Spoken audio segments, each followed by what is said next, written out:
ఆరగమానదు పాపపు మనసిది ఈ రసములలో ఎన్నైనా నీరజాక్షయిది నీమయమేయని ఈ రీతిని తలపీయగదే హరి నీవే సర్వాత్మకుడవు.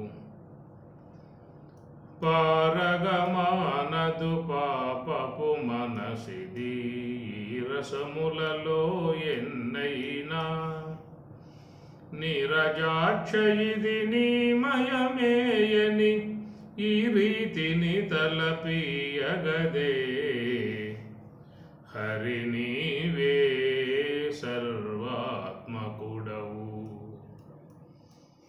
కలుగక మానవు కాయపు సుఖములు ఇలలో పలగలవెన్నైనా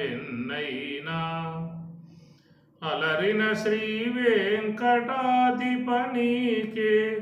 ఇలనర్పితమను ఇహమీయగదే. అలరిన శ్రీ వెంకటాధిపనీకే ఇలనర్పితమను ఇహమీయగదే హరి నీవే సర్వాత్మకుడవు. ఇరవగు భావన నీయగదే హరి నీవే సర్వాత్మకుడవు. హరి నీవే సర్వాత్మకుడవు. భగవద్గీత 2వ అధ్యాయము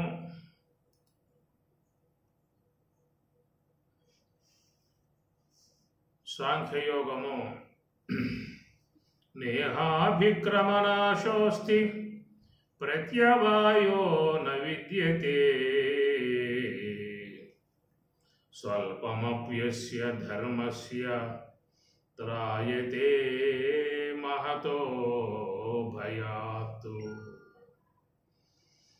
వ్యవసాయాత్మికా బుద్ధిః ఏకేహ కురు నందన బహుశాఖాహ్యనంతాశ్చ బుద్ధయో వ్యవసాయినాం. 40వ శ్లోకము. నేహాభిక్రమనాశోస్తి ప్రత్యవాయో న విద్యతే స్వల్పమప్యస్య ధర్మస్య త్రాయతే మహతో భయాత్. న ఇహ అభిక్రమనాశః అస్తి ప్రత్యవాయః న విద్యతే స్వల్పం అపి అస్య ధర్మస్య త్రాయతే మహతో భయాత్. భగవంతుడు ఈ కర్మబంధము నుండి విడబడేటువంటి అంశముగా ఇక్కడి నుంచి ఈ విషయాలు చెప్పడం జరుగుతూ ఉన్నది. కర్మబంధం ప్రహాస్యసి అనేది ప్రధాన అంశము. ఈ జీవుడు కర్మబంధములలో తగులుకుని ఉన్నాడు కాబట్టి ఇట్టి కర్మబంధముల నుంచి భవబంధము నుండి జీవుడు బయటపడి తన స్వస్వరూపమగు బ్రహ్మము యొక్క ప్రాప్తిని పొందేటువంటి విధానము. అయితే లోకంలో బ్రహ్మము కాకుండా ఇతర దేవతలని ఆరాధించే విధానం ప్రధానంగా ఉన్నది. వైదిక విధానంలో అన్య దేవతలని ఆరాధన చేయటము అనేటువంటిది. ఈ దేవతారాధన చేత వాళ్ళకి పుణ్యం వస్తుంది, దేవతానుగ్రహం కలుగుతుంది. కానీ దానివల్ల మోక్షం వచ్చే అవకాశం మాత్రం లేదు. న కర్మణ న ప్రజయ అని కైవల్యోపనిషత్తు. కాబట్టి దేవతా సంబంధమై ఉన్నటువంటి ఆరాధనలు ఏవైతే ఉన్నాయో అవన్నీ కూడా ఒక విధి విధానంలో ఆచరించాల్సి ఉంటుంది. ఏమాత్రం కొంచెం వాటి వల్ల పొరపాటు జరిగినట్లయితే అనేక విపత్తులు చోటు చేసుకునే అవకాశం ఉంటుంది. అన్య దేవతలు ఇతర దేవతలని ఆరాధించే ఏ విషయమైతే ఉన్నదో అవన్నీ కూడా సశాస్త్రీయముగా పద్ధతి ప్రకారంగా అవన్నీ ఆచరించాల్సి ఉంటుంది. ముఖ్యంగా ఈ వ్రతములు ఇవన్నీ కూడా ఆచరించేటువంటి వారు కామ్య భావన కలిగి ఉంటారు. ఆయా దేవత ద్వారా ఒక ప్రయోజనాన్ని అపేక్షించి ఆరాధించే విధానం ఉంటుంది. కాబట్టి ఆ ప్రకారంగా ఆరాధించేటువంటి క్రమంలో అది ఏ విధంగా ఆ క్రమం ఉన్నదో పద్ధతి ఉన్నదో దాన్ని వాళ్ళు పాటించాల్సి ఉంటుంది. ఏమాత్రం కొంచెం పొరపాటు వచ్చిందా అంటే దానివల్ల ఇబ్బందులు వస్తాయి, సమస్యలు వస్తాయి. ఎందుకంటే అన్య దేవతలని ఆరాధించే విషయం కాబట్టి వాళ్ళని ఆరాధించే విషయంలో నియమ నిబంధనలన్నీ కూడా పాటించాలి. అవి పాటించకపోతే దానివల్ల వచ్చేటువంటి నష్టాలు ఎక్కడ అభిక్రమనాశ అని ఒకటి, ప్రత్యవాయ దోష రెండోది అన్నమాట. అభిక్రమనాశము అంటే ఒక కార్యాన్ని ఆరంభం చేసినప్పుడు అది మధ్యలోనే ఆగిపోతే దాన్ని అభిక్రమనాశము అంటారు. మీ గతంలో ఈ విషయం చెప్పాను. రైతు మరి వ్యవసాయం చేస్తూ పైరేసినప్పుడు సకాలంలో వర్షం పడకపోయిందా అంటే ఆ పైరు పాడైపోతుంది. అది అభిక్రమనాశ. ప్రారంభించింది చివరి దాకా పోయినట్లు కాకుండా మధ్యలోనే అది చెడిపోవటాన్ని అభిక్రమనాశము అంటారు.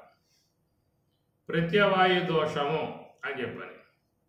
ప్రత్యవాయు దోషము అని చెప్పనంటే మరి ఆ ప్రారంభించినటువంటి యొక్క పని సాంగమంగళముగా పూర్తి చేయకపోవటం కారణముగా వచ్చేటువంటి యొక్క దోషాన్ని ప్రత్యవాయు దోషము అనేటువంటిది కూడా చెప్పటం ఉంటుంది. ఇవన్నీ కూడా ఏమిటంటే మరి ఇతర దేవతలని ఆరాధించే విధానం. నువ్వు రాబోయే శ్లోకాలలో ఈ స్వామివారి విషయం చెప్తారు. కామాత్మాన స్వర్గపర జన్మ కర్మ ఫలప్రద క్రియా విశేష బహుళ భోగైశ్వర్య గతిన్ ప్రతి. వాళ్ళకు ఉన్నటువంటి అపేక్ష ఏంటంటే భోగ ఐశ్వర్య గతిం ప్రతి, భోగైశ్వర్యములు పొందే ఉద్దేశముతో లోకంలో చాలామంది ఈ దేవతారాధనల్ని చేస్తూ ఉంటారు. ఆ చేసే విధానం అంతా కూడా క్రమబద్ధంగా చేయాల్సి ఉంటుంది. వేదం పూర్వ భాగంలో ఈ యజ్ఞ సంబంధమై ఉన్నటువంటి విషయాలన్నీ కూడా మీకు పూర్వ భాగంలో వస్తాయి. కనుక అవన్నీ కూడా దేవతారాధనలు, ఇతర దేవతలను ఆరాధించే ప్రక్రియలో దానివల్ల కొన్ని క్రమంగా పాటించబోయినట్లయితే అభిక్రమ నాశనం అన్న వస్తుంది, ప్రత్యవాయు దోషం అన్న వచ్చే అవకాశం ఉంటుంది. కానీ ఇక్కడ స్వామివారు చెప్పేది స్వరూపస్థితి, బ్రహ్మానుభవం, ఆత్మానుభవం. అంటే ఆ బ్రహ్మానుభవాన్ని పొందేటువంటి విధానములో ఏ యొక్క నివృత్తి మార్గం ఉన్నదో ఈ నివృత్తి మార్గం అనేటువంటిది దీనికి ప్రత్యవాయు దోషం లేదు, అభిక్రమ నాశము దీనికి లేదు. స్వల్పమప్యస్య ధర్మస్య త్రాయతే మహతో భయాత్. స్వల్పం అపి అస్య ధర్మస్య, ఈ ధర్మమును దీని మోక్ష ధర్మము అన్నారు స్వామివారు. శ్రేయాన్ స్వధర్మో విగుణ అని మీకు రాబోయే శ్లోకాలలో 3వ అధ్యాయంలో వస్తాయి. శ్రేయాన్ స్వధర్మో, ఇది స్వధర్మము అన్నారు. స్వధర్మము అని చెప్పనంటే ఆత్మానుభవాన్ని పొందేటువంటి విధానాన్ని, స్వధర్మ ప్రక్రియ. మనం చేసేటువంటి ఉపనిషత్తులు 108 ఉపనిషత్తులు బోధించినటువంటి మార్గం ఇది. భగవద్గీత 18 అధ్యాయాలలో చెప్పినటువంటి మార్గం ఇది. సకల వేద శాస్త్రాలలో అన్నిటిలో కూడా ఈ స్వధర్మం అనేటువంటిది ఆత్మధర్మం. ఈ స్వరూప అనుభవాన్ని పొందే విధానముగా చేసేది దానిని స్వధర్మం అంటారు. స్వ అంటే తాను, స్వ అనగా ఆత్మ. అటు ఆత్మ యొక్క ప్రాప్తిని అపేక్షించి చేసేటువంటి దానిని స్వధర్మ ప్రక్రియ అంటారు. మనస్సుని శ్వాస వెంబటే పెట్టి ధ్యాన మార్గములో మరి ప్రయాణం చేసేటువంటి విధానాన్ని స్వధర్మము. పరధర్మాత్ సు అనుష్ఠితాత్. పరధర్మములో ఉండటం కంటే స్వధర్మమే శ్రేయస్సు అని స్వామి చెప్తాడు. పర అంటే తనకంటే అన్యముగా ఉన్నటువంటి, పర అనగా తనకంటే అన్యముగా ఉన్నటువంటి ఈ మరి భౌతికంగా చేసేటువంటి ప్రక్రియలు కానీ, మరి వేదం యొక్క పూర్వ భాగంలో చెప్పినటువంటి కర్మకాండ అంటారు. కర్మకాండ అంటే ఇతర దేవతలని ఆరాధించే విధానం. బ్రహ్మము అనగా తన స్వస్వరూపం సమీపానికి పోవటం స్వధర్మం. తన స్వరూప అనుభవం కాకుండా తనకంటే వేరుగా ఉన్నటువంటి వాళ్ళని ఆశ్రయించి సేవించటం అది పరధర్మము కింద వస్తుంది. కాబట్టి స్వధర్మే నిధనం శ్రేయ, పరధర్మో భయావహ అంటాడు. కాబట్టి మరి ప్రతి ఒక్క వ్యక్తి కూడా సాధకులు తన స్వధర్మ విధానముగా ఆత్మ యొక్క అనుభవాన్ని పొందేటువంటి మార్గంగా ప్రయాణం చేయాల్సి ఉంటుందనే అంశాన్ని ఇక్కడ మనకి స్వామివారు 40వ శ్లోకంలో స్వల్పం అపి అస్య ధర్మస్య, ఈ ధర్మ మార్గము మోక్ష మార్గము స్వల్పం అపి ఏ కొంచెం చేసినా కానీ త్రాయితే మహతో భయాత్, గొప్ప భయాల నుంచి బయటపడేటువంటి విధానము ఉంటుంది. స్వల్పం అపి అస్య ధర్మస్య కనుక ఇది కేవలం స్వామి చెప్పే మాట. కర్మబంధం ప్రహాస్యసి అన్నారు కాబట్టి పైన ఈ కర్మబంధముల నుంచి బయటపడాలని చెప్పన్నట్లయితే మరి జిజ్ఞాసులుగా ఉన్నటువంటి వారికి ఇది చాలా శ్రేయో మార్గమై ఉన్నది, నివృత్తి మార్గము అన్నారు. మనస్సుని సంకల్పాల నుంచి వేరు చేసి హంస యొక్క ఆశ్రయం ద్వారా తనలో ఉన్నటువంటి బ్రహ్మము యొక్క అనుభవాన్ని పొందే విధానముగా పోవటం మరి అది స్వధర్మం అన్నారు. స్వల్పం అపి అస్య ధర్మస్, ఏ కొంచెం చేసినా కానీ దానివల్ల గొప్ప ప్రయోజనం పొందే విధానం ఉంటుంది. 6వ అధ్యాయంలో చూసినట్లయితే కచ్చిన్నో ఉభయభ్రష్ట చిన్నాం అభ్రం ఇవ నశ్యతి అప్రతిష్టో మహాబాహో విమూఢ బ్రహ్మణ పతి అన్నారు. సందేహం అడిగాడు అర్జునుడు పరమాత్మని, అయ్యా నువ్వు చెప్పేటువంటి ఉపనిషత్తులు బోధించేటువంటి ఏ యొక్క యోగ మార్గం ఉన్నదో అటు యోగ మార్గంలో ప్రయాణం చేసేటువంటి వాడు ఒకవేళ మధ్యలో గనక దేహం సాధించినట్లయితే అతడేమవుతాడు, ఆ జీవుడు పరిస్థితి ఏమిటి అని ప్రశ్న వేస్తాడు. చిన్నాం అభ్రం ఇవ, చిన్నాం అంటే గాలి చేత ఏ యొక్క మేఘము నుండి కొంత మేఘ తునక విడబడి దూరంగా పోతుందో అది వర్షము కురవలేదు, మరొక మేఘములో కలవలేదు. ఇది ఉదాహరణగా మనకి అర్జునుడు చెప్పిన మాట. చిన్నాం అభ్రం ఇవ అన్నాడు. అభ్రం అంటే మేఘం, మేఘ తునక. మేఘం చిన్నం అనగా విడబడినప్పుడు ఆ చిన్న తునక అనేటువంటిది వర్షం కురవలేదు, అది ఇంకో మేఘంలో కలవలేదు. దాని ఉభయభ్రష్టత్వము అంటారు. అట్లాగా మరి ఈ యొక్క నువ్వు చెప్పేటువంటి యోగ మార్గము స్వధర్మ మార్గం ఆచరించేటువంటి వారు నువ్వు చెప్పినట్లుగా స్వరూప అనుభవం అనేది వాళ్ళు పొందకుండగానే దేహం సాధించినట్లయితే వాళ్ళ పరిస్థితి ఏమిటి అని అర్జునుడు ప్రశ్న వేస్తాడు. ఎందుకంటే వాళ్ళ సత్కర్మలేవి కూడా ఆచరించిన విధానం లేదు, యజ్ఞయాగాదులు చేసిన విధానం లేదు, కేవలం నువ్వు చెప్పినటువంటి ధ్యానం మాత్రమే చేస్తూ ఉన్నారు. ఆ విధంగా చేయటం వల్ల మరి వాళ్ళు అటు ఉత్తమ లోకాలకి పోగా మీరు ఉత్తమ దేహాలు పొందకుండా ఉండే విధానముగా వాళ్ళు మరి స్వరూపానుభవం పొందకపోవటం కారణంగా అటు ఉత్తమ లోకాలకు పోవడం పుణ్యకార్యములు ఆచరించకపోవటం కారణంగా వాళ్ళు ఏమవుతారు, చివరికి స్వరూపానుభవం లేదు, అటు పుణ్యం లేకపోవడం ఉత్తమ లోకాలకు పొందే విధానం లేదు, ఉభయ భ్రష్టులు అయిపోయే విధానం ఏమన్నా ఉంటుందా అని అర్జునుడు ప్రశ్న వేసినప్పుడు దాని పరమాత్మ చెప్పిన సమాధానం, ప్రాప్య పుణ్యకృతాం లోకాన్ ఉషిత్వా శాశ్వతే సమాహ శుచీనాం శ్రీమతాంగేహే యోగభ్రష్ట అభిజాయతే. ఇది స్వామి చెప్పిన మాట.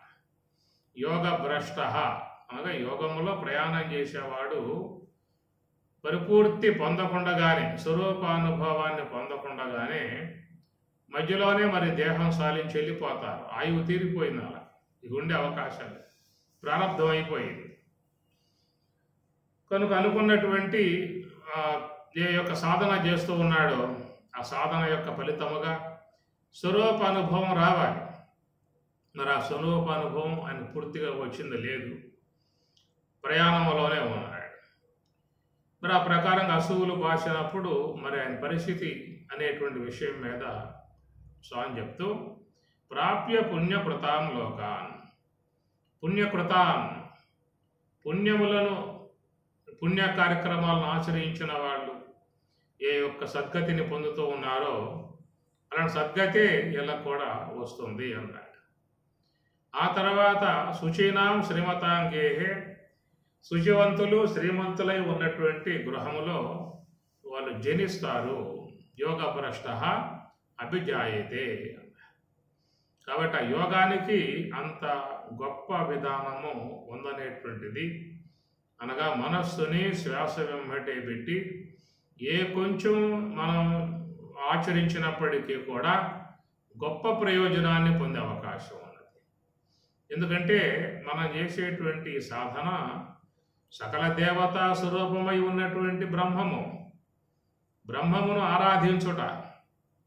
లోకంలో ఇతరులు ఆరాధన చేస్తున్నారు అంటే ఏదో ఒక దేవతని భక్తిగా ఆరాధన చేస్తూ ఉన్నారు. కానీ బ్రహ్మము అనేది ఏమిటంటే సకల దేవతామూర్తి, సకల దేవతలలో ఆయనే ఉన్నాడు, సకల దేవతల యందు ఆయన నివాసమై ఉన్నాడు. బ్రహ్మము యొక్క నివాసమే సకల దేవతలు కూడా. చేతనం ద్వారానే వాళ్ళ దివ్య శక్తులను కూడా పొందగలిగారు. మీకు ఈ మాట 10వ అధ్యాయంలో స్వామి చెప్తాడు, ఆదిత్యానాం అహం విష్ణు, రుద్రాణం శంకరశ్చాస్మి, పాండవానాం ధనంజయ. మీకు విభూతి యుగం చూస్తే అక్కడ ఇవన్నీ కూడా చెప్పుకొస్తారు. ఆదిత్యానాం అహం విష్ణు, విష్ణువులో నేనున్నాను. రుద్రాణం శంకరశ్చాస్మి, రుద్రులలో శంకరుడు నేనే ఉన్నాను. మునీనాం అప్యహం వ్యాస, మునులలో వ్యాసుడు నా యొక్క విభూతి. కాబట్టి ప్రకారంగా చూస్తే రాముడు కానీ, విష్ణువు కానీ, శివుడు కానీ, వ్యాసులు కానీ అందరూ కూడా బ్రహ్మమునందే ఉన్న విధానము. అందరూ కూడా బ్రహ్మమును ఆరాధించే వారు అతి గొప్ప స్థితిని పొందగలిగారు.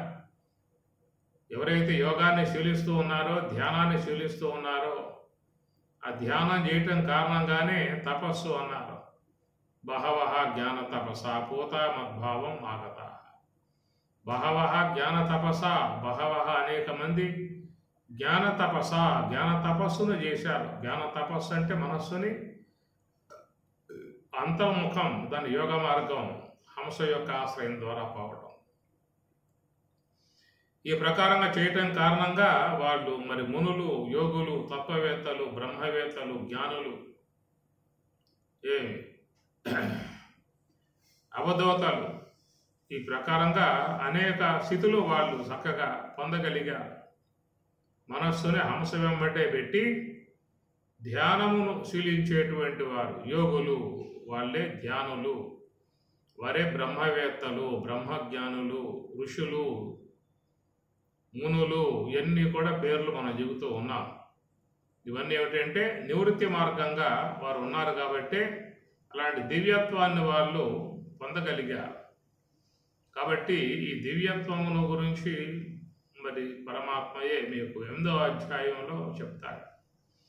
వేదేషు యజ్ఞేషు తపస్సు చైవ దానేషు యత్పుణ్య ఫలం ప్రదిష్టం అత్యేతి తత్సర్వమిదం విదిత్వా యోగి పరం స్థానం ఉపయేతి చాద్యం. వేదేషు 4 వేదములు పఠనం చేయటం కారణంగా వచ్చే పుణ్యం. యజ్ఞేషు సమస్త యజ్ఞములన్నీ కూడా ఆచరిస్తే వచ్చేటువంటి పుణ్యం. దానేషు దానములు చేయగా వచ్చేటువంటి పుణ్యం. తపస్సు తపస్సులు చేయగా వచ్చే పుణ్యం. అత్యేతి తత్సర్వమిదం విదిత్వా యోగి పరం స్థానం ఉపైతి చాత్యం. అన్నింటికంటే కూడా మిక్కుటమై ఉన్నటువంటి సకల అధిష్టానమై ఉన్నటువంటి ఆ బ్రహ్మమును పొందింపజేసేటువంటి ఆ ధ్యానం అన్నింటికంటే సర్వోన్నతము అన్నాడు. వీటికంటే వేదేషు యజ్ఞేషు తపస్సు చేయవ దానేషు యత్పుణ్య ఫలం. అన్నింటి ద్వారా వచ్చేటువంటి పుణ్య ఫలము కంటే అత్యున్నతమై ఉన్నటువంటి ఫలాన్ని యోగి యగువాడు పొందుతున్నాడు. యోగి పరం స్థానం ఉపయేతి చాతి. పరం స్థానం. ఆ యోగి యజ్ఞములు చేసినా నీకు ఆ స్వరూపానుభవం రాదు. ఎన్ని తపస్సులు చేసినా రాదు. ఎలాంటి సత్కార్యములు ఆచరించినా మీకు ఆ స్వరూపానుభవం రాదు. అది కలిగేటువంటి యొక్క విధానము ఒక ధ్యానము ద్వారానే యోగి యగువాడే పొందే విధానముగా మనకి గీత చెబుతున్నమాట. కాబట్టి ఇక్కడ 40వ శ్లోకం ఆరంభం చేస్తూ అభిక్రమనాశ ప్రత్యవాయ దోష. అభిక్రమనాశము లేదు. యోగం ఆరంభం చేశారు. గురువు ద్వారా బ్రహ్మోపదేశాన్ని పొంది యోగం ధ్యానం చేసే విధానం ఆరంభం చేశారు. కాబట్టి చేసినటువంటి యొక్క ఈ ధ్యానం నీకు పూర్తిగా ఈ జన్మలోనే మరి ఫలించే విధానం రాకపోవచ్చు. కొంతమంది ఉన్నారు, తీవ్రంగా చేసిన వాళ్ళు ఆ స్వరూపానుభవాన్ని పొందారు. అయితే అదేంటంటే పూర్ణ వైరాగ్యం అన్నారు. లోకంలో చాలామందిలో మంద వైరాగ్యం ఉంటుంది. కొంతమంది మహాత్ములలో తీవ్ర వైరాగ్యం ఉంటుంది. మరి అలాంటి వారు కేవలం సమయం అంతా కూడా ధ్యానానికే వాళ్ళు వెచ్చిస్తారు. అశర కాలంలో స్వరూపానుభవాన్ని వాళ్ళు పొందుతారు. రమణ మహర్షులు లాంటి వాళ్ళు, ఎంతోమంది యోగులు, తత్వవేత్తలు, ధ్యానులు ఆ స్వరూప స్థితిని వాళ్ళు పొందారు. యోగ సమాధిని పొందారు, వాళ్ళు ధరించారు. అంత తీవ్ర స్థాయిగా చేయగలిగేటువంటి విధానం చాలామందిలో ఉండదు. ఏదో తాత్కాలికంగా మొక్కుబడిగా చేస్తూ ఉంటారు. ఇలా చేసినప్పుడు మరి వాళ్ళు స్వరూప అనుభవాన్ని పొందటానికి ధ్యానాన్ని ఆరంభం చేశారో అట్టి యోగ సమాధిని సవి చూడకముందే ఆయువు తీరిపోయి దేహం సాలించినప్పుడు మరి వాళ్ళు చేసినటువంటి ఈ ధ్యాన సంబంధ ప్రక్రియ అభిక్రమనాశ ప్రారంభించింది. మరి నశింపబడుతుందా అన్నట్లయితే అది నశింపబడేది కాదు అన్నాడు. అందుకే పరమాత్మ 6వ అధ్యాయంలో పౌర్వదైహికం అన్నాడు. పౌర్వదైహికం పూర్వదేహములో చేసినటువంటి యోగ సాధన, ధ్యాన సాధన మళ్ళా ఈ జన్మలో వాళ్ళకి అది అట్లాగా ఆరంభమవుతుంది అని స్వామి చెప్తాడు. పూర్వాభ్యాసేన తేనైవ. పూర్వాభ్యాసేన, పూర్వ అభ్యాసం అంటే పూర్వదేహములో చేసినటువంటి అభ్యాసము మరి ఈ జన్మలో మళ్ళా ఆ సంస్కారం మనల్ని ధ్యాన మార్గం వైపుకి తీసుకుపోతుంది. కాబట్టి మనం చూస్తే చాలామంది చిన్నతనంలోనే శంకరాచార్య ఇత్యాది మహాత్ములందరూ కూడా చిన్నతనంలోనే వాళ్ళకి ఆ సంస్కారం పుట్టుకతోనే వచ్చేస్తుంది. మంచి ధ్యాన మార్గంలో వాళ్ళు ప్రయాణం చేస్తారు. అట్లా రాగలిగింది అంటే పూర్వజన్మలో చేసినటువంటి యొక్క పుణ్య పరిపాకం. రమణుడు చిన్నతనంలోనే ఆయనకి ఆ ధ్యానం అనేది వచ్చేసింది. అట్లా రావటం కారణం ఏంటంటే పూర్వాభ్యాసేన అని స్వామి చెప్పారు. పౌర్వదైహికం, పూర్వదేహములోనే వాళ్ళు చేసి ఉన్నారు కాబట్టి ఆ సంస్కారం వాళ్ళని ఈ వైపుకి తీసుకొస్తుందన్నమాట. అందుచేత స్వరూప అనుభవమును పొందే విధానముగా ఏ యొక్క సాధన చేశారో ఆ సాధన సంబంధమై ఉన్నటువంటి ధ్యాన ఫలితం మనస్సులో ఉంటుంది. ఈ బ్రహ్మ విద్యను అధ్యయనం చేయటం కారణంగా ఈ బ్రహ్మ విద్యా సంబంధమై ఉన్నటువంటి పుణ్యము కూడా మనస్సులో చక్కగా ఉంటుంది. కాబట్టి దైహికం పూర్వదేహములో చేశారు కాబట్టి అది ఈ జన్మలో మళ్ళా ఆ సంస్కారం వాళ్ళని ఆ వైపుకి తీసుకెళ్తుందన్నమాట. సాధారణంగా లోకములో మరి ఇతర ఏవైతే కామ్య సంబంధముగా కర్మలు ఆచరించేవి కాబట్టి వాటి విషయంలో మాత్రం అభిక్రమ నాశము ఉంటుంది, ప్రత్యవాయు దోషము ఉంటుందన్నమాట. ప్రత్యవాయు దోషం రెండు కూడా ఉంటాయి. తర్వాత చేసేటువంటి ఆరాధన సంబంధమై ఉన్నటువంటివి అంతవంతిమే దేహాః నిత్యస్వక్త శరీరిణ. మరి వాళ్ళు చేసేటువంటి యొక్క కామ్య సంబంధమై ఉన్న ఫలితాలు కాలాంతరములో నశింపబడతాయి అని చెప్పి స్వామి చెప్పాడు. అంతవంత ఇమే దేహ, అంతవంత అనగా ఈ దేహములు ఎట్లా పోతాయో ఆ దేవతలను ఆరాధించేటువంటి ఫలములు కూడా కాలాంతరములో అవి మళ్ళా పోతాయి అని చెప్పి మరి ఒక శ్లోకంలో స్వామి చెప్తారు అక్కడ. కాబట్టి ఈ ప్రకారముగా మరి ఈ స్వరూప అనుభవ సంబంధమై శుద్ధ బ్రహ్మమును ఆరాధించే విధానం ఆత్మారాధన అన్నారు, భగవదారాధన అన్నారు. కాబట్టి సర్వవ్యాపకమై ఉన్నటువంటి బ్రహ్మమును మనలో ఆరాధిస్తూ ఉన్నాం. ఈ దేహమే దేవాలయముగా మలసి ఆ దేహములో ఉన్న దేవదేవుణ్ణి బ్రహ్మమును ఈ సోహం భావము చేత ఆరాధన చేస్తున్నాం. కాబట్టి ఈ చేసేటువంటి విధానములో ఈ యోగ సంబంధమై ఉన్నటువంటి ఫలితము నశింపబడదు అనే మాట చెప్పటమే ఈ శ్లోకం యొక్క ఉద్దేశం. అభిక్రమ నాశ ప్రారంభించింది నశింపబడదు, ఏ కొద్దిగా చేసినా కానీ అది నీకు గొప్ప ఫలితాన్ని ఇస్తుంది. ప్రత్యవాయు దోషం కూడా నీకు దీనివల్ల వచ్చే విధానం లేదు. కాబట్టి ప్రకారముగా మనం చేసేటువంటి యొక్క ఆరాధన సమస్త దేవతలు కూడా ఆరాధిస్తున్నటువంటి ఆ బ్రహ్మమును మనం ఆరాధిస్తూ ఉన్నాము. కాబట్టి ఈ విధముగా యోగులు, తత్వవేత్తలు, బ్రహ్మవేత్తలు, జ్ఞానులు, ఋషీశ్వరులు ఎంతోమంది ఇదే మార్గంలో ప్రయాణం చేస్తూ బ్రహ్మమును ఆరాధిస్తూ ఉన్నారు. కాబట్టి ఇటు బ్రహ్మము యొక్క ఆరాధన అనేటువంటిది స్వల్పం అపి అస్య ధర్మస్య త్రాయతే మహతో భయాత్, ఏ కొంచెం ఆచరించినా కానీ అన్నాడు. గంటల తరబడి కూర్చోగలిగే వాళ్ళు లోకంలో ఉన్నారు, వాళ్ళు చేస్తూ ఉన్నారు. ఎంతోమంది మహాత్ములు ఎక్కువ సమయాన్ని ధ్యానానికి కేటాయిస్తారు. అట్లా ధ్యానంలో కూర్చున్నారు అంటే సమయం తెలియదు, ఎన్ని గంటలైనా అట్లాగే సాగిపోతున్నారు అన్నమాట. అది రావటం అని చెప్పానంటే వాళ్ళ మనస్సు పరిపక్వత చెందింది. బాగా మనస్సు పరిపక్వత కావాలి. మన మనస్సుని శుద్ధం చేసుకోవాలి. మన మనస్సులో ఉన్న మాలిన్యాలన్నీ కూడా తొలగింపజేయబడాలి. స్నానం మనోమల త్యాగం అని స్కందోపనిషత్తులో చెప్తే మాట. స్నానం మనోమల త్యాగం. ఏమిటయ్యా స్నానము అంటే మనోమల త్యాగం. మనస్సులో ఉన్న కల్మషాలు కడుక్కోవడమే మరి ఈ యొక్క ధ్యానం అన్నమాట. బ్రహ్మ విద్య ద్వారా మనస్సులో ఉన్న మాలిన్యాల్ని కడుక్కుంటూ ఉన్నాం.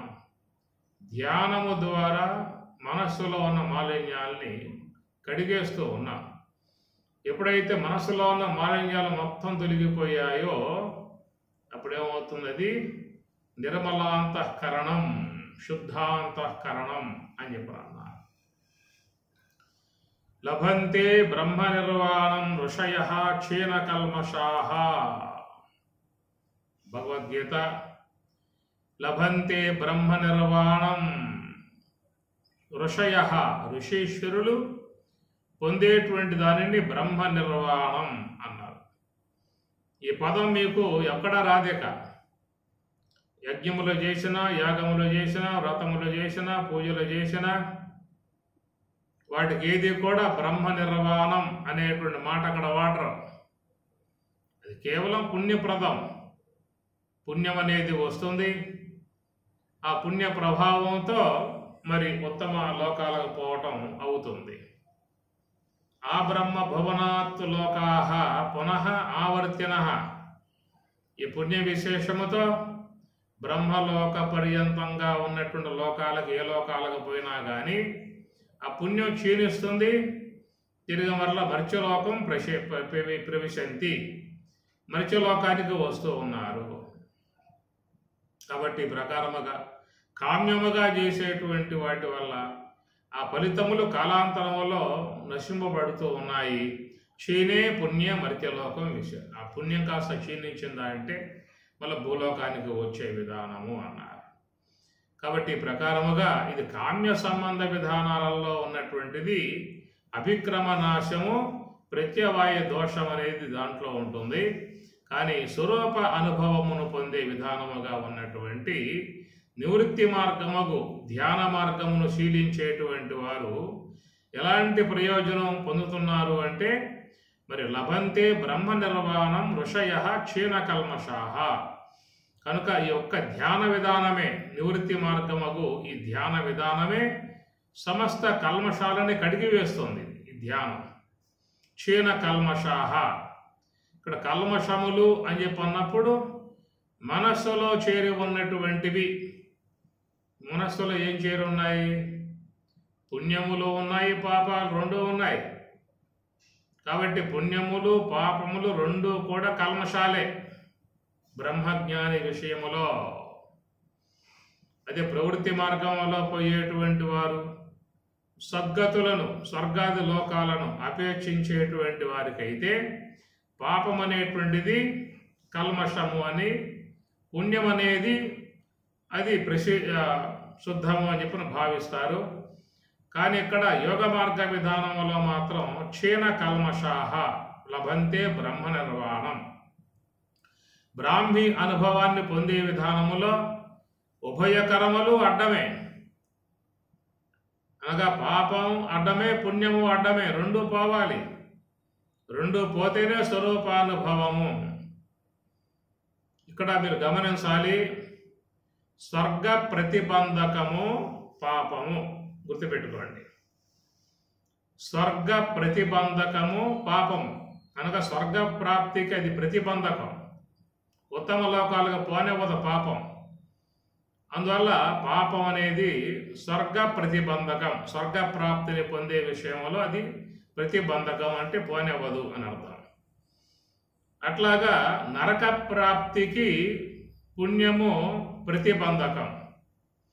నరక ప్రాప్తికి పుణ్యం ప్రతిబంధకం. ఎందుకంటే నరకానికి పోవాలంటే పుణ్యం అడ్డుపడుతుంది, పోనివ్వదు. కాబట్టి పుణ్యం అనేది ఉత్తమ లోకాలకు పోతుంది, పాపం అనేది హీన లోకాలకు పోతుంది. కాబట్టి ఇక్కడ పాపాన్ని ఏం చెప్పుకున్నాం? ఈ పాపం స్వర్గ ప్రాప్తికి ప్రతిబంధకము. ఏది? పాపం. అట్లా పుణ్యం అనేది నరక ప్రాప్తికి ప్రతిబంధకము అని అర్థం. అయితే మోక్ష విషయంగా చూసినట్లయితే పుణ్యము పాపము రెండు ప్రతిబంధకాలే. పుణ్యము పాపము రెండు ప్రతిబంధకాలే. కాబట్టి పరమాత్మ 6వ అధ్యాయంలో ఏమన్నాడు అక్కడ అంటే సర్వ సంకల్ప సన్యాసి యోగ ఆరూఢ. గమనించాల్సిన అంశాలు ఇవన్నీ కూడా మీకుగా మీకు రావు. వినగలిగితే మంచిగా మీకు విషయాలు అందుబాటుకు వస్తాయి. సర్వ సంకల్ప సన్యాసి యోగ ఆరూఢ. ఆరూఢ అంటే ఎక్కిన స్థితి. ఆరూఢ అంటే ఎక్కటం, అవరోఢ అంటే ఎక్కిన స్థితి. కాబట్టి అవరోఢ అంటే స్వరూపానుభవాన్ని పొందినటువంటి వారు. మీకు ఈ మాటలు 6వ అధ్యాయంలో స్వామి చెప్తాడు. 6 రుక్షోహో మునేహ యోగం కర్మ కారణం ఉచ్యతే, యోగారూఢస్య తస్యైవ శమః కారణం ఉచ్యతే. యోగారూఢస్య యోగాన్ని అధిరోహించినవాడు, స్వరూపస్థితిని పొందినవాడు, బ్రాహ్మీ అనుభవాన్ని పొందినవాడు యోగ ఆరూఢ అన్నారు. 6 రుక్షోహో ఎక్కుతున్నటువంటి వాడు. కాబట్టి ఇక్కడ చెబుతూ సర్వసంకల్ప సన్యాసి యోగ ఆరూఢ. సర్వసంకల్ప సన్యాసి యోగ సర్వసంకల్పాలు అన్నాడు. ఎందుకంటే రెండు ప్రతిబంధకాలే. ఏ సర్వ సంకల్పాలంటే సుసంకల్పం, దుస్సంకల్పం. సుసంకల్పం అనేటువంటిది అది పుణ్య విశేషంతో వచ్చేటువంటివి సుసంకల్పాలు, మంచి సంకల్పాలు. పాప విధానంలో వచ్చే ఆలోచనలు దుస్సంకల్పాలు. కనుక ఈ రెండు కూడా మనం లోక వ్యవహారంలో ఉంటాం.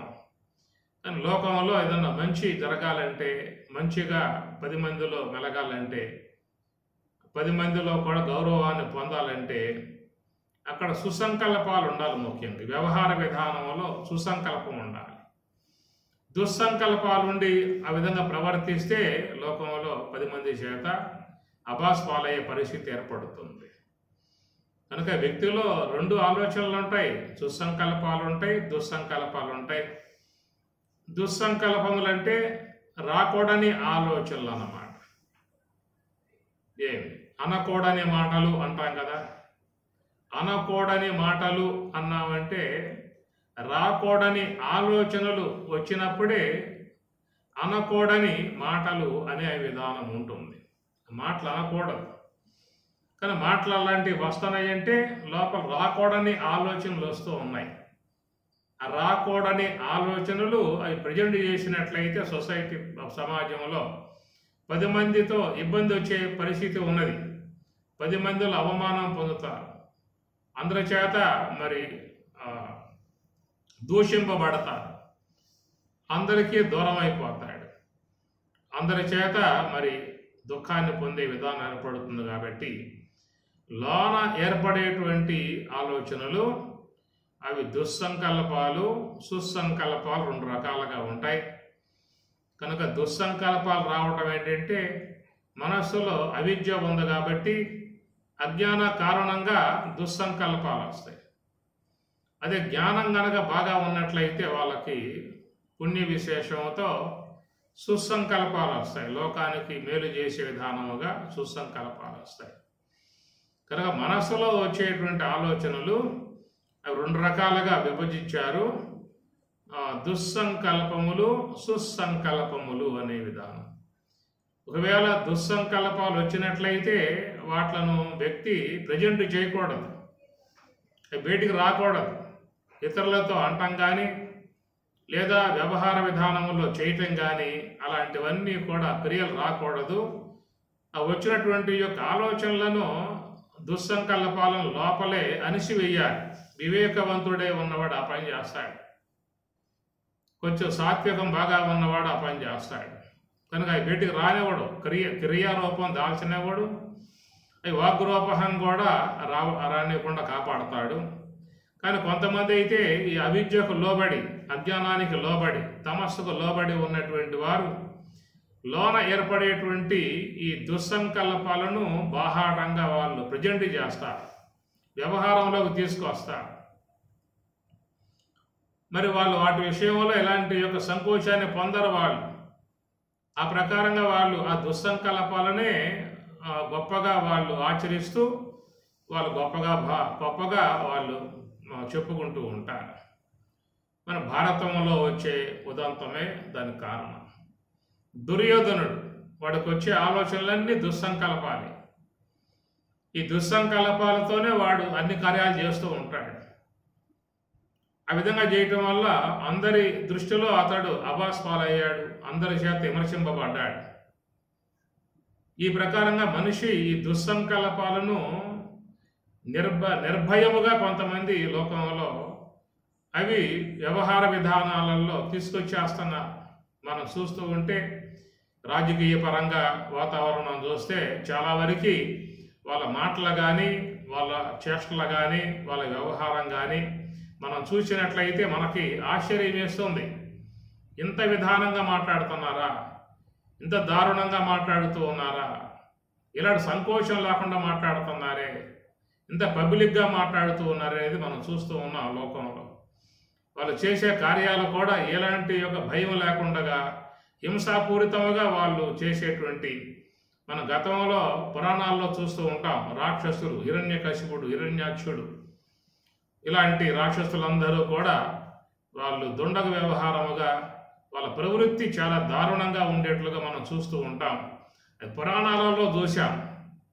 కానీ ఈనాడు చూస్తే ఈ రాజకీయ పరంగా సొసైటీలో మరలాంటి యొక్క రాక్షసుల అన్నట్లుగా వాళ్ళ మాటలు కానీ వాళ్ళ చేష్టలు కానీ మనకి పబ్లిక్గా కనబడతా ఉన్నాయి. కారణం ఏంటంటే వాళ్ళల్లో వచ్చేటువంటి యొక్క దురాలోచనలు, దుస్సంకల్పాలని నిస్సంకోచంగా వాళ్ళు ప్రజెంట్ చేస్తూ ఉన్నారు. సాధారణంగా వ్యక్తి గౌరవం గలవాడు, మర్యాద గలవాడు, తనలో ఒకవేళ దుస్సంకల్పాలు లాంటివి వస్తే లోపలే అణిసివేస్తాడు, అవి బయటికి రానివ్వడు.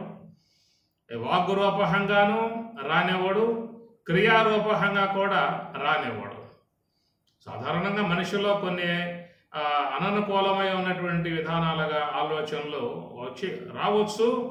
కానీ అవి విశ్లేషించుకుంటాడు. ఈ ఆలోచనలు బయటకు వేసినట్లయితే మనం చాలా ఇబ్బందులు పడతాము, అవి మనం బయట వేయకూడదని చెప్పి లోపలే వాటిలను తుంచేస్తాడు.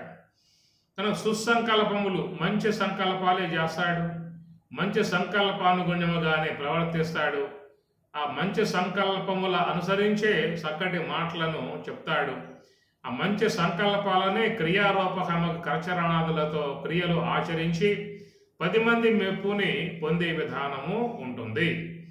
సాధారణంగా లోకంలో మర్యాద తెలిసి ఉన్నటువంటి మానవులు తాము మాట్లాడే మాటలు కానీ, తాము చేసేటువంటి యొక్క పనులు కానీ అవన్నీ కూడా 10 మందికి ఆమోదయోగ్యంగా ఉంటాయి, 10 మందికి కూడా అంగీకారయోగ్యంగా ఉంటాయి. వాళ్ళు మర్యాద తెలిసి మాట్లాడతాడు, మర్యాద తెలిసి ప్రవర్తిస్తాడు. కాబట్టి ప్రకారంగా రావాలంటే వాళ్ళకు సుసంకల్పాలు ముఖ్యంగా ఉండాలి. కాబట్టి దుస్సంకల్పాలు కూడా లోకంలో వాటిలను వ్యవహరించే వాళ్ళు మనం చూస్తూ ఉన్నాం. పురాణాలలో రాక్షసులుగా ఉన్న వాళ్ళు ఆ విధంగా చేయటం చూశాం. ఇవన్నీ కూడా దుస్సంకల్పములుగా చేసిన విధానములో భగవంతుడే చెప్పాడు, ఇలాగా ప్రవర్తించేటువంటి వాళ్ళని హతమార్చడానికి నేను లోకంలోకి వస్తున్నాను అన్నాడు. పరిత్రాణాయ సాధూనా వినాశాయ దుష్కార్యములు చేసేటువంటి వారిని నేను వినాశాయ అని పరమాత్మ చెప్పాడు. ధర్మ సంస్థాపనార్థాయ అంటాడు. కాబట్టి ప్రకారముగా లోక వ్యవహార విధానంలో వచ్చినప్పుడు లోన కలిగేటువంటి ఆలోచనలు అయితే ఉన్నాయో అట్టి ఆలోచనలు 2 రకాలు, దుస్సంకల్పములు, సుసంకల్పాలు అని చెప్పని. ఒక దుస్సంకల్పము లాంటివి సాత్వికులై ఉన్నవాళ్ళు, మర్యాద తెలిసి ఉన్నవాళ్ళు ఈ దుస్సంకల్పాలు చెయ్యరు. వీళ్ళు అనాలోచితంగా వచ్చినా కానీ వాటిని క్రియారూపకంగా రానివ్వరు, లోపలే అణిసివేస్తారు. సుసంకల్పాలు, మంచి సంకల్పాలే మరి అతను కలిగి లోకంలో ప్రవర్తిస్తాడు. కాబట్టి లోక వ్యవహారంలో ఉన్నటువంటి వారు ఈ లోకములో మంచి విధానముగా రావాలంటే, మంచి జరగాలంటే, 10 మందిలో గొప్పగా వాళ్ళు కావాలంటే, 10 మంది చేత మేలు పొందాలంటే, 10 మందికి దగ్గర కావాలంటే, 10 మందితో ఆత్మీయత పంచుకోవాలంటే మంచి సంకల్పాలనే కలిగి ఉండాలి. అయితే ఇక్కడ మోక్ష విషయంగా చూసినట్లయితే 2 ప్రతిబంధకాలే. మోక్ష విషయం చూసినట్లయితే మంచి సంకల్పాలు ప్రతిబంధకమే, చెడ్డ సంకల్పాలు ప్రతిబంధకమే అని అర్థం. ఇందా చెప్పుకున్నాం కదా, స్వర్గప్రాప్తికి పాపము ప్రతిబంధకము, నరక ప్రాప్తికి పుణ్యము ప్రతిబంధకము పోనివ్వదు. మోక్ష ప్రాప్తికి పుణ్యము పాపము 2 ప్రతిబంధకాలే. ఈ 2 కూడా తీసివేయగలిగితేనే స్వరూప అనుభవాన్ని పొందే అవకాశం ఉన్నది. అందువల్ల పరమాత్మ ఏమన్నాడు, సర్వ సంకల్ప సన్యాసి అన్నాడు. ఏమి దుస్సంకల్ప సన్యాసి అనాలి కదా. దుస్సంకల్ప సన్యాసి, దుస్సంకల్పములు వదిలిపెట్టు అనే వ్యవహారం ఏంటంటే అది లోకంలో ప్రవర్తించేటువంటి వాళ్ళకు ఉపకరించే అంశం. అది దుస్సంకల్పాలు కలిగి ఉండమాక, దుస్సంకల్పాల జోలికి పోమాక, మంచి సంకల్పాలనే చెయ్యి, మంచి సంకల్పాలనే అనుష్ఠించు అనేది. ఈ లోకం అనేది మంచిగా మనం సిద్ధించాలంటే మంచి సంకల్పాలు కలిగి ఉండాలి. కానీ ఇక్కడ చెప్పేది పరమాత్మ బ్రహ్మప్రాప్తి, స్వరూప అనుభవము. బ్రహ్మప్రాప్తియకు స్వరూప అనుభవమును పొందేటువంటి విషయములో దుస్సంకల్పములు ప్రతిబంధకమే, సుసంకల్పాలు ప్రతిబంధకమే. ఏదైనా సంకల్పమే కదా. సంకల్పం అంటే సం ప్లస్ కల్పం. సం అంటే బాగుగా, కల్పం అంటే సృష్టి అన్నమాట. మనస్సులో కలిగేటువంటి సృష్టి. సంకల్పం అంటే సృష్టి. దాన్ని ప్రాతిభాషిక జగత్తు అన్నారు. కాబట్టి ప్రాతిభాషిక జగత్తు సంకల్పం, కల్పం అంటే సృష్టి.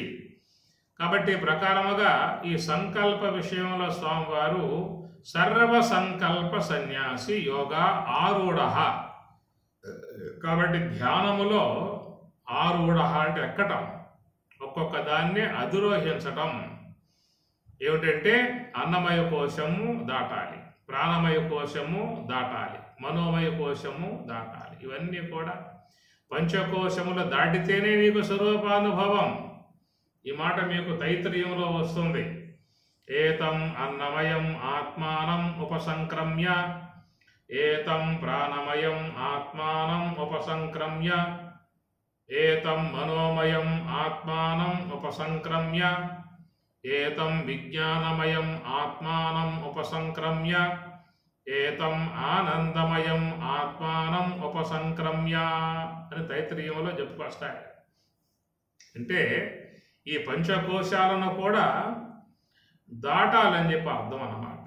పంచకోశాతీతమై ఉన్న స్వరూపం కాబట్టి అలాంటి యొక్క మరి ఆ స్వరూపం సమీపానికి పోవాలని చెప్పి అన్నట్లయితే, ఈ పంచకోశములు మనం అధిరోహించాలని చెప్పి అన్నట్లయితే, ఎవరైతే పంచకోశములను అధిగమించి పంచకోశాతీతమై ఉన్నటువంటి స్వరూప అనుభవాన్ని పొందాలన్న అపేక్ష ఉంటుందో వాళ్ళు చేయాల్సిన పని సర్వ సంకల్ప సన్యాసి అన్నారు.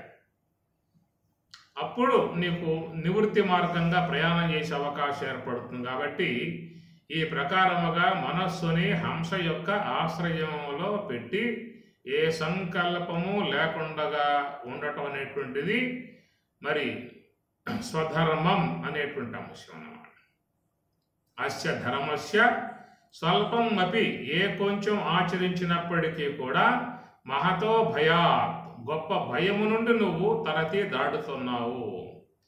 నేహాభిక్రమనాశోస్తి ప్రత్యవాయో న విద్యతే స్వల్పమప్యస్య ధర్మస్య. ఈ ప్రకారముగా నీ స్వరూపము యొక్క అనుభవాన్ని పొందే విధానముగా ఉన్నటువంటి ఈ శ్వాస గమనము అనేటువంటిది స్వల్పం అపి అస్య ధర్మస్య త్రాయతే మహతో భయాత్. నువ్వు గొప్ప భయము నుండి, మరణ భయము నుండి, గొప్ప భయాల నుంచి నువ్వు బయటపడతావు. ఈ విధముగా ధ్యానాన్ని ఆచరించేటువంటి వారికి అభిక్రమనాశము కానీ ప్రత్యవాయు దోషము కానీ ఈ రెండూ కూడా వచ్చే అవకాశం లేదు. ఈ సర్వోన్నతమై ఉన్నటువంటి మార్గము సకల ఋషులు, యోగులు, తత్వవేత్తలు, బ్రహ్మవేత్తలు, జ్ఞానులు ఎంతోమంది మనం చెప్పుకునేటువంటి యొక్క మహాత్ములుగా చెప్పుకునేటువంటి అందరూ కూడా ఇదే మార్గంలో ప్రయాణం చేశారు. బ్రహ్మం గారు, వేమన యోగి, రమణ భగవానుడు, జన్మయానంద, లక్ష్మణార్యులు, వ్యాసుడు, జమదగ్ని, వశిష్ఠుడు ఇత్యాది వాళ్ళందరూ కూడా ఈ స్వరూప అనుభవాన్ని పొందే విధానముగానే వాళ్ళు ప్రయాణం చేసిన విధానం. కాబట్టి ఆ శ్వాస గమనికలో ఎప్పుడూ కూడా ఉండే విధానం చేయాలి. లక్ష్మణార్యులు కూడా ఈ విషయం చెప్తూ, ఒకవేళ మీకు మనస్సు శ్వాస వెంబటే పెట్టినప్పుడు ఆలోచనలు బాగా వచ్చే విధానంగా ఉన్నట్లయితే వారు ఒక మార్గాన్ని చెప్పుకొచ్చారు. ఆ శ్వాసలను లెక్క పెట్టమన్నారు. అనగా శ్వాస బయటికి వచ్చి లోనికి పోయింది 1, అట్లనే శ్వాస బయటికి వచ్చి లోనికి పోయింది 2. ఇది పెట్టినట్లయితే మీకు మనసు అనేది ఎటు పోయే అవకాశం లేదు, ఇక శ్వాస గమనికలోనే ఉంటుందన్నమాట. ఇట్లా కొద్ది కాలం చేసిన తర్వాత మీకు ఆ శ్వాసపై నిఘా ఉండే విధానం అలవాటు క్రమంగా వచ్చేస్తుంది. ఎట్లయితే పారాడేటువంటి పిల్లగాడు నడవటానికి, ఆ నడక రావటానికి 3 చక్రాల బండి వాడు చేతికి ఇస్తారు. ఆ పసిబిడ్డకు 3 చక్రాల బండి చేతికి ఇచ్చినప్పుడు దాని ఆధారంగా చేసుకుని అడుగులు వేయటం ఆరంభం చేస్తాడు. ఇట్లా మెల్లమెల్లగా అడుగులు వేయటం ఆరంభమై అభ్యాసం అయిన తర్వాత ఇక వాడికి బండితో పని లేదు. మెల్లగా బండి పక్కన పెట్టేస్తాడు, సొంతంగా నడకను ఆరంభం చేస్తాడు. అట్లాగా స్వామి చెప్పిన మాట గీతలో కూడా మీకు ఈ విషయం వస్తుంది. శనైః ఉపరమేత్తు బుద్ధ్యా ధృతి గృహీతయా ఆత్మ సమస్తం మనఃకృత్వ అని అంటారు. శనైః ఉపరమేత్ స్వామి చెప్పిన మాట 6వ అధ్యాయంలో ఆత్మ సంయమ యోగములో శనైః మెల్లమెల్లగా చేయమన్నాడు. ఒక్కసారిగా ఎవరో కూడా ఏం చేయలేరు.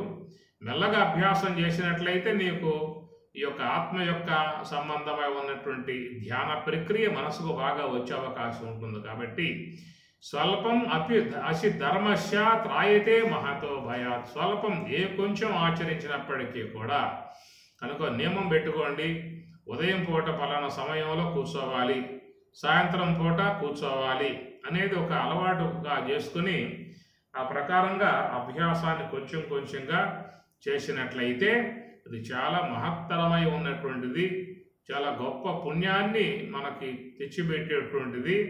ఎందుకంటే మరి శ్వాస అనేటువంటిది పరబ్రహ్మ స్వరూపం అన్నారు. వాయో త్వమేవ ప్రత్యక్షం బ్రహ్మాసి అన్నారు. వాయువ ఓ శ్వాస నువ్వు ప్రత్యక్షం బ్రహ్మాసి అని శాంతి మంత్రం, నువ్వు సాక్షాత్కరించిన బ్రహ్మము అన్నారు. అందువల్ల ఆ శ్వాసను హంసను దాన్ని పరబ్రహ్మ అన్నారు. అంటే ఆ పరబ్రహ్మము శుద్ధ బ్రహ్మము యొక్క సాకారమై ఉన్నది. కనుక అంత దగ్గరగా ఉన్న మనం భగవంతునికి అనగా సర్వవ్యాపకమై నిర్వికారమై నిరాకారమై స్వప్రకాశమై చేతనాత్మికమై నామరూపరహితమై సర్వాధిష్టానమై ఉన్నటువంటి ఆ బ్రహ్మం సకల దేవతల చేత ఆరాధింపబడేటువంటి ఆ బ్రహ్మం మనలో మరి సాకారముగా పరబ్రహ్మముగా హంస ఉన్నది. కాబట్టి అట్టి హంస ఆశ్రయం ద్వారా శుద్ధ బ్రహ్మము చేరుకునే విధానముగా ఉన్నటువంటి ఈ మార్గము సర్వోన్నతమై ఉన్నది, పుణ్యప్రదమై ఉంది. కాబట్టి ఏ కొద్ది శ్వాసల కాలమైన మనం ఆ ధ్యానములో ఉండగలిగితే స్వల్పమప్యస్య ధర్మస్య త్రాయతే మహతో భయా. ఏ కొంచెమైనా కానీ ఆచరించినప్పటికీ కూడా గొప్ప భయాల నుంచి బయటపడేసే విధానం ఈ ధ్యానాన్ని పొందనే విషయాన్ని ఇక్కడ పరమాత్మ చక్కగా చెప్పుకొస్తూ ఉన్నారు. ఎందుకంటే దాని ముందే ప్రతిజ్ఞ చేశాడు. ఏమని చెప్పారు అన్నారంటే మరి కర్మబంధం ప్రహాస్యసి, కర్మబంధము నుంచి నువ్వు బయటపడాలని చెప్పి అన్నారు. ఏషాతే అభిహిత సాంఖ్యే బుద్ధి యోగేతు ఇమాం శృణు బుద్ధ్యాయుక్తో యయా పార్థ కర్మబంధం ప్రహాస్యసి. యయా బుద్ధ్యాయుక్త ఏ యొక్క శుద్ధ సాత్వికమై ఉన్నటువంటి బుద్ధితో చేరినట్లయితే కర్మబంధం ప్రహాస్యసి, ఈ గొప్ప అనాదిగా వస్తున్నటువంటి ఈ భవసాగరంలోకి తీసుకుపోయి పడవేసేటువంటి అనేక దుఃఖ సాగరంలో ముంచేటువంటి ఏ యొక్క అజ్ఞాన విధానం ఉన్నదో వాటి నుంచి పడేసి స్వరూప అనుభవాన్ని పొందింపజేసేటువంటి విధానముగా కర్మ బంధముల నుంచి బయటపడేసే విధానాన్ని తు ఇమాం శృణు, ఇట్టి మార్గం మే నా ద్వారా శృణు వినుము అని చెప్పనంటూ పరమాత్మ ప్రారంభించిన శ్లోకము 40వ శ్లోకము. దాంట్లో ప్రతిష్టాత్మకముగా ఈ యొక్క ప్రక్రియ నీకు మరి అభిక్రమ నాశము లేదు, ప్రత్యవాయ దోషము లేదు. ఏ కొంచెం ఆచరించినప్పటికీ కూడా నువ్వు గొప్ప భయాల నుంచి బయటపడే అవకాశం ఏర్పడుతుందని చెప్పనంటూ స్వరూప సాధనా సంబంధమై ఉన్నటువంటి నివృత్తి మార్గాన్ని స్వామివారి ఇక్కడ చక్కగా మనకి ఎంతో గొప్పగా అందిస్తున్నటువంటి విధానము. ఓం సహనా భవతు సహనౌ భునక్తు సహ వీర్యం కరవావహై తేజస్వినావధీతమస్తు మా విద్విషావహై. ఓం శాంతి శాంతి శాంతి. హరి ఓం తత్సతు. శ్రీ గురుభ్యో నమః. హరి ఓం.